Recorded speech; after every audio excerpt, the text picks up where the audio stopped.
by Mike Rolfe that I want to get to. Every Chiefs win this year has been ugly as fuck. Yes. The fact is, wins are wins, and 100%. No one goes back and they look at the intricate details of a team's record, if you will. Like when the Pittsburgh Steelers rattled off a bunch of games a couple years back, we didn't go back and we didn't look at, okay, how many yards did the quarterback throw for? How many receiving yards did said player have? We looked at the overall record.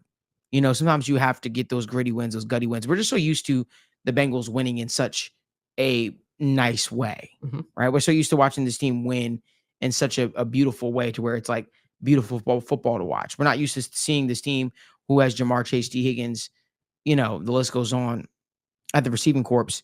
We're not used to seeing them play win ugly like this. But we saw them do it today. And I can almost go back and remind you, actually, we actually are accustomed to seeing them win ugly. Yes. When they went on that Super Bowl run that year with Joe Burrow at the helm, it was a lot of ugly wins in there. There was a lot of ugly games in there, right? It's particularly one game I could look to in particular was the Raiders game back when they beat the Raiders in Las Vegas. That game was ugly, but they found a way to win. They had to run the ball, be under I formation, and run the ball consistently. So this Bengals team, we know they have it in them to, gritty out some victories. No pun intended there. We know that they have some grit in them. We know they have the ability to, really outlast an opposing team. It's just that we haven't seen that brand of football for the Bengals in quite some time.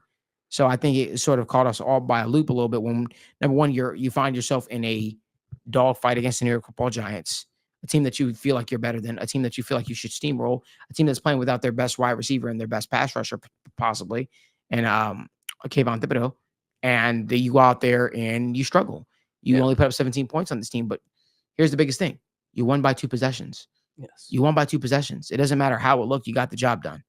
But continue, Dan. Sorry about that. No, you're good. You're good. And I think that's what it really is going to come down to is, hey, you just got to get these wins. And that's what this next stretch of games is. And that's really was the discussion before this game. Hey, no matter how you get this done, that's what we said. Just get the win.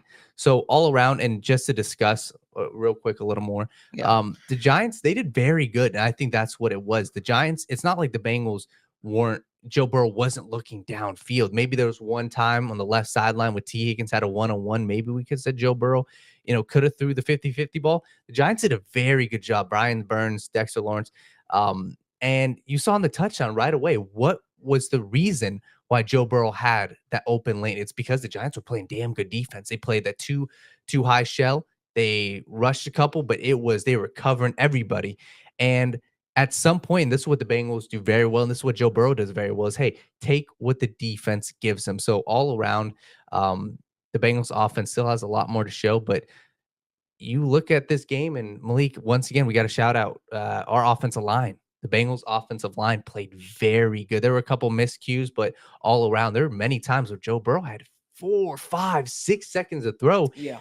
And when I'm projecting this upcoming run against a dominant defensive line like the Browns, against another opposing matchup with the Ravens, it's up to the offensive line. And if the offensive line can perform how they've been performing, Malik, I'm confident this team can win 3 of the next 4 games, can sweep the next 4 games. And that's what we have to discuss, because you got 5 games until the bye week.